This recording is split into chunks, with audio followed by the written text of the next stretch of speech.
بسم اللہ الرحمن الرحیم۔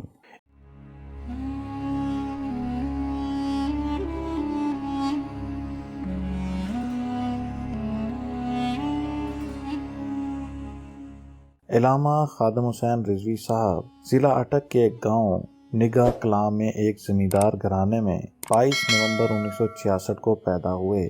آپ کے والد کا نام لال خان ہے۔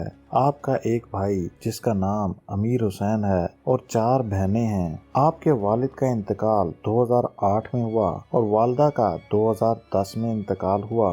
آپ نے اسکول میں صرف 4 جماعتیں پڑھی تھیں اور 8 سال کی عمر میں ضلع جہلم کی طرف طالب علم دین کے لیے رخت سفر باندھا اور مدرسہ جامعہ غوثیہ اشاعت العلوم میں قاری غلام یاسین صاحب سے حفظ قرآن شروع کیا۔ آپ نے 4 سال کے عرصے میں حفظ قرآن مکمل کیا۔ اس وقت آپ کی عمر 12 سال تھی۔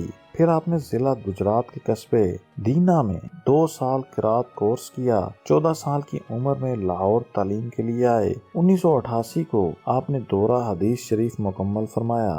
آپ عربی کے ساتھ ساتھ فارسی پر بھی عبور رکھتے تھے۔ آپ نے پہلی ملازمت 1993 میں محکمہ اوقاف پنجاب میں کی اور داتا دربار کے قریب مکی مسجد میں خطبہ دیا کرتے تھے۔ پھر ختم نبوت اور ناموس رسالت تحریک چلانے کی وجہ سے آپ نے نوکری چھوڑ دی اور یتیم خانہ روڈ لاہور کے قریب واقع مسجد رحمت للعالمین میں خطابت کرتے رہے اور ساری زندگی مشاعرہ صرف 15,000 لیتے رہے۔ آپ کی شادی اپنی چچازاد بہن سے ہوئی اور اللہ تعالیٰ نے 2 بیٹوں اور 4 بیٹیوں سے نوازا۔ بڑے صاحبزادے کا نام حافظ سعد حسین رضوی اور چھوٹے صاحبزادے کا نام حافظ انس حسین رضوی ہے۔ آپ کے دونوں بیٹے حافظ قرآن اور درس نظامی عالم کورس کیا ہوا ہے۔ آپ فرماتے ہیں کہ دوران تعلیم درسی کتب کے علاوہ جن کتب کا مطالعہ کرتا تھا ان میں ڈاکٹر اقبال کا فارسی مجموعہ کلام سر فہرست تھا۔ 1988 میں کلیات اقبال خرید لی تھی اور 9 عمری میں ہی اس کلندر شاعر کے افکار کا مطالعہ کرنا شروع کر دیا۔ آپ فرماتے ہیں کہ گویا کہ اقبال کی روح نے مجھے اپنی طرف کھینچ لیا ہے۔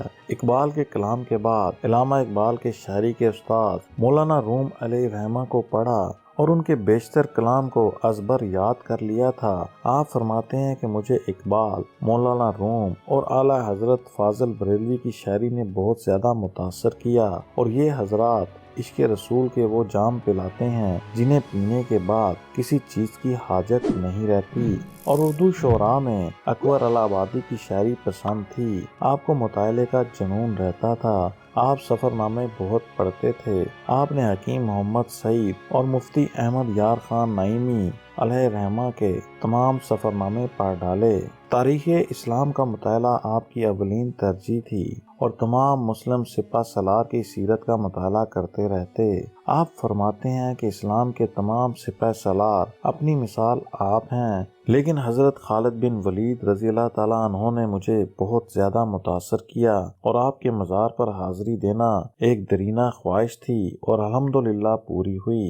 آپ اپنی زندگی معمول کے مطابق گزار رہے تھے کہ غازی ممتاز حسین قادری علیہ رحمہ نے جب گستاخ رسول سلمان تحصیل کو واصل جہنم کیا اور پھر جب غازی صاحب کو گرفتار کیا گیا اور ان کو پھانسی دے دی گئی، اس واقعہ نے آپ کی زندگی میں انقلاب برپا کر دیا۔ اور پھر جب ختم نبوت قانون میں تبدیلی کرنے کی کوشش کی گئی تو ملک گیر احتجاج ہوا اور فیض آباد میں بھرپور احتجاج کیا گیا، جس کی وجہ سے اس تحریک کو بہت مقبولیت ملی اور 2018 میں 26 لاکھ کے قریب ووٹ حاصل کیے۔ اتنے کم عرصے میں پاکستان کی 5ویں بڑی تحریک بن گئی۔ اس تحریک کا اسلامی مقصد نظام مصطفیٰ صلی اللہ علیہ وسلم کا نفاذ رہا ہے اور علامہ خادم حسین رضوی صاحب آخری دم تک اسی نظام کے نفاذ کے لیے لڑتے رہے۔ آپ فرماتے ہیں کہ مجھے عشق رسول اللہ صلی اللہ علیہ وسلم اپنی ماں کی گود سے ملا ہے۔ میری والدہ اٹھتے بیٹھتے ہر بات میں صدقے یا رسول اللہ کہا کرتی تھیں اور یہ جملہ میری روح و بدن میں بس گیا۔ علامہ اقبال بھی ایک فارسی شعر میں کہتے ہیں جس کا ترجمہ کچھ یوں ہے: یہ جو عشق رسول اللہ مجھے ملا ہے یہ میری ماں کی گود اور ندا سے ملا ہے۔ آپ فرماتے ہیں جب غازی ممتاز حسین قادری کی رہائی کی تحریک چلائی ہوئی تھی اور اس کی پاداش میں لکھپت جیل میں مجھے ڈال دیا تھا تو اس دوران غازی صاحب کا خط آیا تھا اور اس خط کو میں اپنی بخشش کا بہانہ سمجھتا ہوں۔ آپ فرماتے ہیں کہ علامہ اقبال کا یہ فرمان، انسان دلیر اسی وقت ہوتا ہے جب سینے میں محبت رسول اللہ صلی اللہ علیہ وسلم ہو، یہی جملہ میری زندگی کی اصل ہے۔ آپ فرماتے ہیں میں ساری زندگی مدینے نہیں گیا، اس کی وجہ یہ ہے کہ میں آقا نامدار مدینے کے تاجدار صلی اللہ علیہ وسلم کو کیا منہ دکھاؤں گا کہ آپ کی ناموس پر حملے ہوتے رہے اور میں سب کچھ چھوڑ کر ادھر آ گیا۔ علامہ خادم حسین رضوی وہ واحد شخصیت ہیں جنہوں نے اس زمانے میں امت مسلمہ کو ناموس رسالت صلی اللہ علیہ وسلم پر پہرا دینے کے لیے بیدار کیا، اور بچہ بچہ ناموس رسالت صلی اللہ علیہ وسلم پر مر مٹنے کے لیے تیار ہو گیا۔ آپ ہمیشہ ناموس رسالت پر پہرا دیتے رہے اور اپنی زندگی اسی مشن پر لگا دی۔ اللہ تعالیٰ نے آپ کو وہ حوصلہ اور جرأت دی تھی کہ ملت کفر آپ کی للکار سے لڑکھڑاتی تھی۔ ہمیشہ کفر آپ کی شخصیت سے خوفزدہ رہا۔ آپ کو ناموس رسالت پر پہرا دینے کی پاداش میں کئی بار جیل جانا پڑا اور سخت عقوبتوں سے گزرنا پڑا، لیکن آپ ہمیشہ استقامت کے پہاڑ بن کر ڈٹے رہے۔ بالآخر امام عزیمت 19 نومبر 2020 رات 8:46 پر ہمیشہ کے لیے داغ مفارقت دے گئے۔ الوداع امیر المجاہدین، انا للہ و انا الیہ راجعون۔